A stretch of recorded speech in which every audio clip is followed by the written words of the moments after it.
my great personal honor to present the 44th President of these United States, Barack Obama.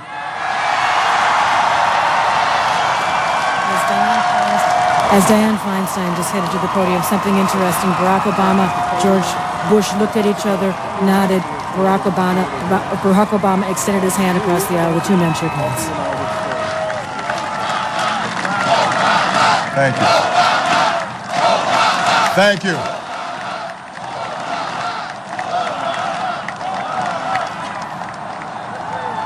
My fellow citizens, I stand here today humbled by the task before us, grateful for the trust you've bestowed, mindful of the sacrifices borne by our ancestors. I thank President Bush for his service to our nation.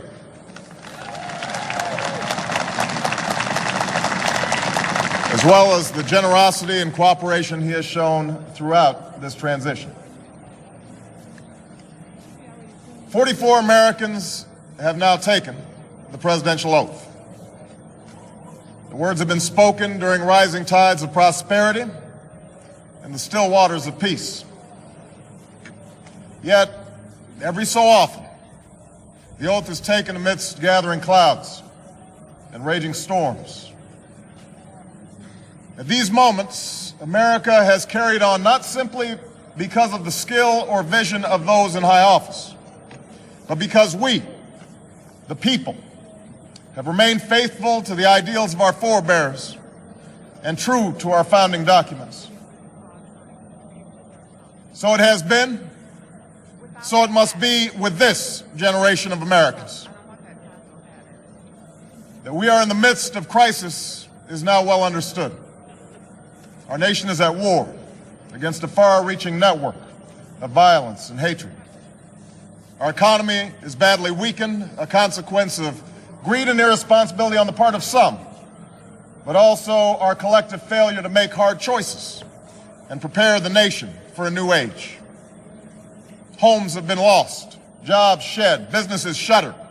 Our health care is too costly, our schools fail too many, and each day brings further evidence that the ways we use energy strengthen our adversaries and threaten our planet.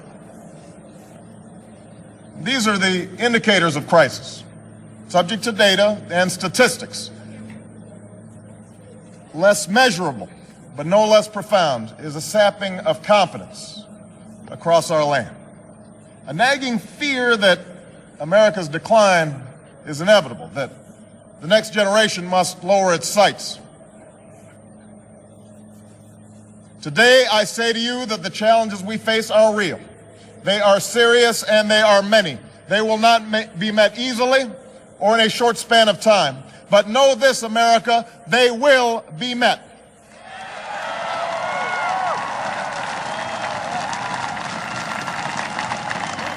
On this day, we gather because we have chosen hope over fear, unity of purpose over conflict and discord. On this day, we come to proclaim an end to the petty grievances and false promises, the recriminations and worn-out dogmas that for far too long have strangled our politics. We remain a young nation, but in the words of Scripture, the time has come to set aside childish things.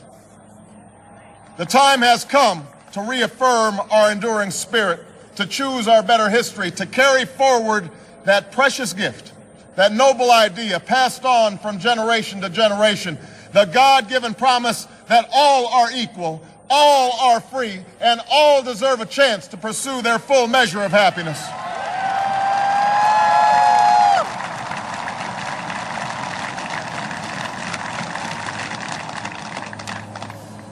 In reaffirming the greatness of our nation, we understand that greatness is never a given.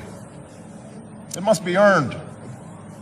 Our journey has never been one of shortcuts or settling for less.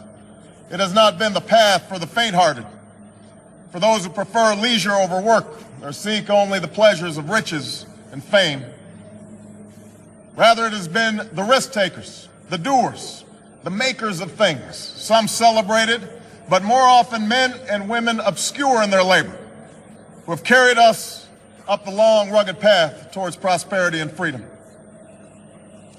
For us, they packed up their few worldly possessions and traveled across oceans in search of a new life.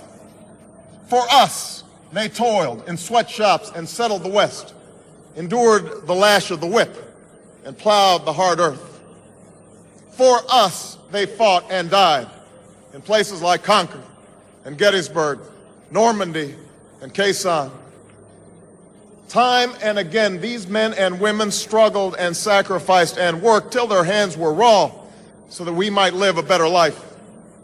They saw America as bigger than the sum of our individual ambitions, greater than all the differences of birth or wealth or faction. This is the journey we continue today. We remain the most prosperous, powerful nation on earth. Our workers are no less productive than when this crisis began. Our minds are no less inventive, our goods and services no less needed than they were last week or last month or last year. Our capacity remains undiminished. But our time of standing pat, of protecting narrow interests and putting off unpleasant decisions, that time has surely passed. Starting today, we must pick ourselves up, dust ourselves off, and begin again the work of remaking America.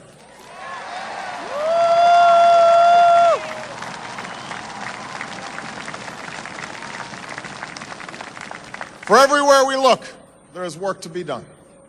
The state of our economy calls for action, bold and swift, and we will act, not only to create new jobs, but to lay a new foundation for growth.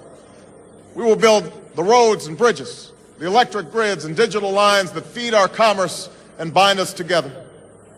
We will restore science to its rightful place and wield technology's wonders to raise healthcare's quality and lower its cost. We will harness the sun and the winds and the soil.